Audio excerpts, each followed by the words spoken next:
To pivot real quick, shout out to the kids. You got your daughter in the room, and recently I was telling I had a some girl dad epiphany joy spirit, where my daughter had her first dance recital, and I was real anxious, and I didn't know whether she was gonna be bad or not. And that was always that moment. Yeah, I was like, moment of truth. This could go either way. And the way her school was, they didn't really show you anything. You couldn't see the costume or nothing. It was just on the stage right there. I didn't know the order of it, nothing.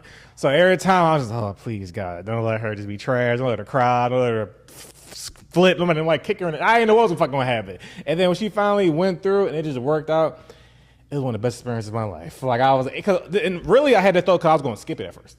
Because it was right before my birthday. It was right before my birthday. I was gonna do a birthday trip. It was a lot of things.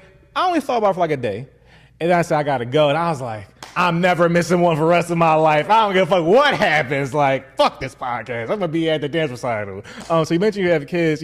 So how have you went through certain transitions of growth or experiences, and maybe certain milestone checkpoints through that journey as a parent? With your kids. I don't know if you got boys or girls. I have 2 boys and 2 girls. So it's something you guys were talking about earlier. You're such a different parent at different stages in life. So I have a daughter that's 16, and I had her when I was 19.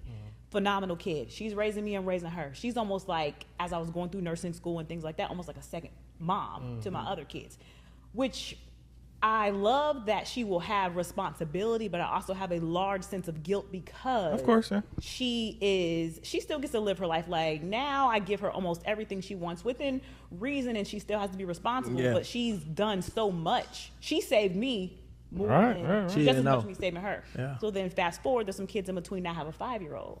So now that I'm not a struggling parent, I got more money, I have more time.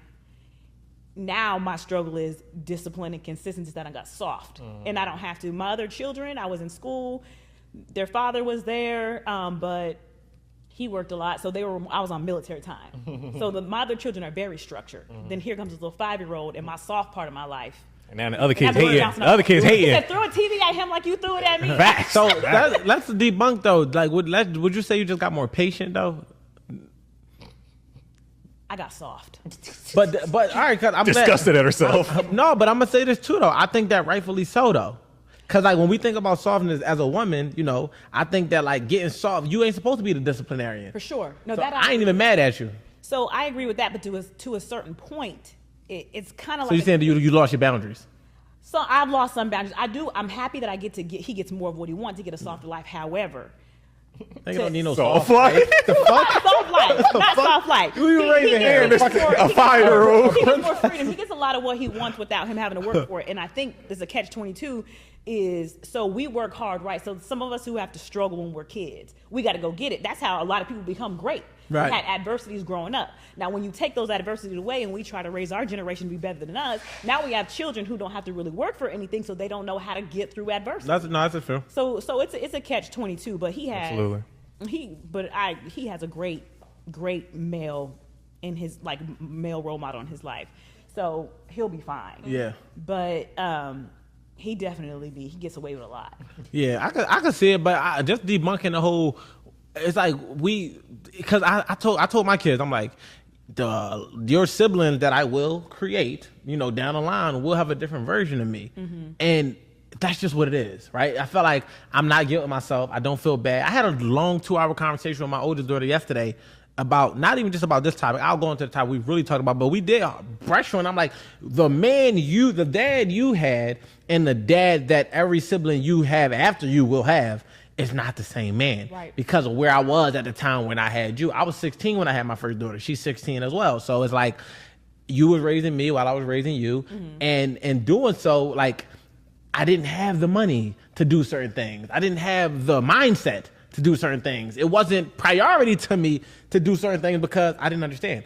So it's like it's not that I'm going soft, or when I say I'm becoming more understanding of what was required of me now as a father, and that's going to look like I'm going soft because it might not require me to yell. It might not require me to. Now I'm not a woman, so I'm not yelling, throwing TVs and all that shit, and I still do curse my kids out. They know that, but And doing so, everything I learned through them makes it a system so that when I have more kids, they just get with the program. So it's a program. So I don't have to enforce the program because I was creating it on the go. Right. Whereas though now you stepping into a system. So it's like, no, don't do this, don't do that. Whereas though I was practicing on them. So I'm like, don't do this, don't do that, don't do this. Y'all catching a lot of... I think this makes sense. Yeah. I don't really have the evidence to support it. But now with them, unfortunately, being the prototypes and being the person that we started with in our journey, they now created the path the way. You know what I'm saying? Y'all need to be, y'all older kids, be pioneers.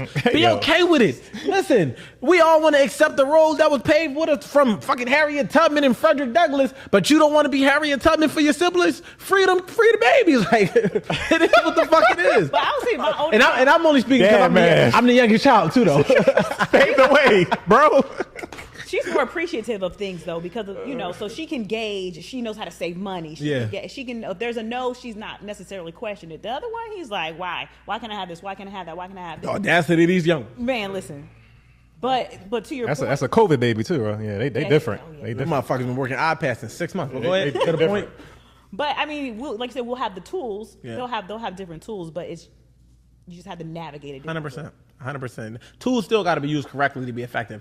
If you take a fucking hammer and you bang it against a wall, you're going to create a hole. If you take a hammer and you put a nail in between you and the wall, you're going to hang something beautiful up. So it's different for sure. Right.